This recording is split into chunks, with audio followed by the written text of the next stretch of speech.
Imagine a world where entire island nations vanish beneath the waves, not due to a catastrophic tsunami, but because of a slow, relentless rise in sea levels. This isn't science fiction, it's the stark reality we face as Antarctica's ice melts. But here's the shocking truth: this rise won't be uniform. Our latest research reveals a chilling map of how Antarctic ice melt will disproportionately impact regions far from the icy continent, threatening millions of lives and livelihoods. A groundbreaking study has meticulously mapped the uneven rise in sea levels caused by Antarctica's melting ice.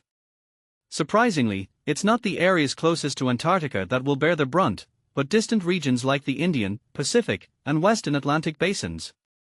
These areas, home to countless coastal communities and island nations, face the greatest threat of inundation. And this is the part most people miss: the complex interplay between melting ice, gravity, and Earth's rotation.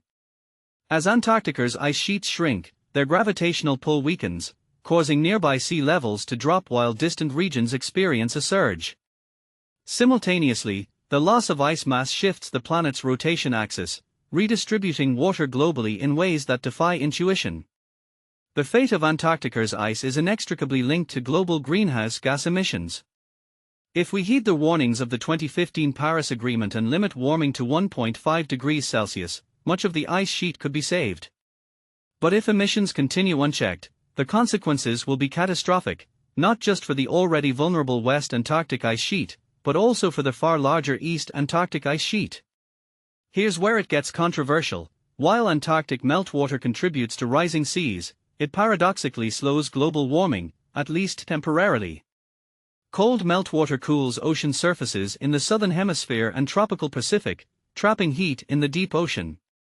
But don't be fooled, this is a fleeting reprieve.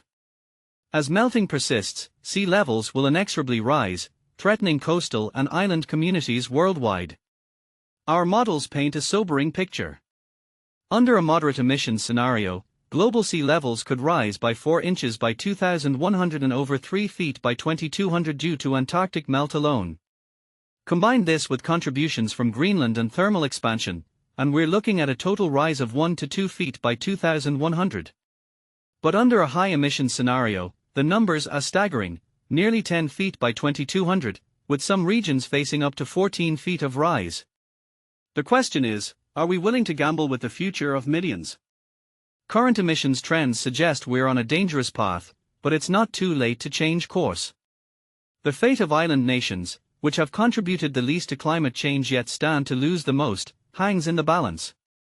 Reducing greenhouse gas emissions faster than ever is not just an environmental imperative, it's a moral obligation. So, what do you think? Are we doing enough to protect vulnerable communities from the looming threat of sea level rise? Or is our response too little, too late? Let's start a conversation in the comments. Your voice matters.